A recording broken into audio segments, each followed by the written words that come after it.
Hi guys, social మీడియాని వాడకం అంటే కొందరిని చూస్తే అనిపిస్తుంది ఒకడు నాన్ వెజ్ ఇంతకుముందు రూపాయి ఇండియాలో ఉన్న అందరితో అంటే మన తెలుగు వాళ్ళతో కలెక్ట్ చేసుకొని దేశాలంతా తిరిగిన తర్వాత ఎదుగుదల అంటే ఇదిరా, ఎదుగుదల అంటే అదిరా, ఇండియాలో ఉన్న చాలామందిని బత్తాయిలని చెప్పేసి ఇక్కడ ఏం జరుగుతుందో ఏం తెలియకుండా ప్రపంచమంతా తిరిగానన్న పొగరుతో రచ్చ చేశాడు.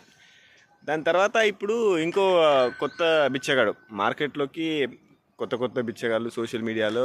అంటే మనకు ప్రకృతి సడన్గా ఏదన్నా ప్రళయం ఇచ్చింది, దానికి డబ్బులు కలెక్ట్ చేయడము, లేదు ఒక కుటుంబంలో సడన్గా ఒకరికి యాక్సిడెంట్ అయింది, ఎంతో కొంత హెల్ప్ సోషల్ మీడియాలో పెడితే హెల్ప్ దొరుకుతుంది అనుకునేది అంతవరకు బాగానే ఉంది. నేను 1 కోటి రూపాయలు సంపాదించిన, ఆ 1 కోటి రూపాయలు సంపాదించిన తర్వాత ఒక 50 లక్షలు కేఫ్ పెట్టి నాశనం పట్టించుకున్న అన్న మీరే కాపాడాలి అని చెప్తే ఒక్క రోజులోనే 4 లక్షల పైన డబ్బులు వసూలు చేసుకొని మళ్ళీ రిచ్ షర్ట్ వేసుకొని రిచ్ ప్లేస్లో ఉండి రిచ్ కెమెరాలో రిచ్ కార్ పెట్టుకొని ఆడుకుంటున్నాడు. మీకు ఎంతవరకు కరెక్ట్ అనిపిస్తుంది?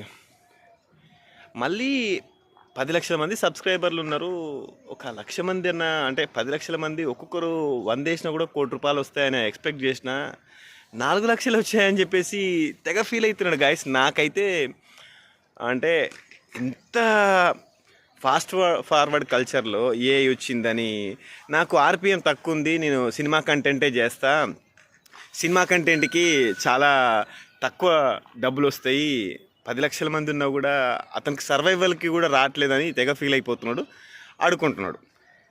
అదంతవరకు నాకు ఫోన్లే పాపం అనిపించింది. అదంతా ఏదో అతని పరిస్థితి మనం ఏం చేయలేము అనిపించింది. దాటు అక్కడ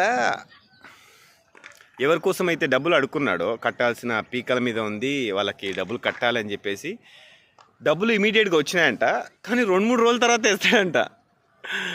అక్కడ స్క్రీన్ షాట్ పెట్టాడు. 200 మంది రూపాయి వేశారు, ఇంకా 200 మంది 5-10 రూపాయలు వేశారు, 400 మంది వేస్ట్ చేశారు, 1500 మంది వేశారని ఫీల్ అయిపోతున్నాడు. 1500 మంది నీకు ఎందుకు వేయాలరా? యూట్యూబ్ నుంచి రెవెన్యూ దొబ్బి, యాడ్లు దొబ్బి, సినిమా వాళ్ళతో పెయిడ్ రివ్యూస్లకి డబ్బులు తీసుకొని, టికెట్స్ తీసుకొని 17 నుంచి యూట్యూబ్ చేస్తున్నాను, 1 కోటి రూపాయల వరకు సంపాదించిన అని అఫీషియల్గా నువ్వే చెప్తున్నావు. మెయింటెనెన్స్ ఉండవు అంటే ఎవరి కోసం బతికావు? జనాల కోసం ఏమన్నా ప్రజాసేవ చేసావా? మీకేమనిపించిందో కామెంట్ చేయండి.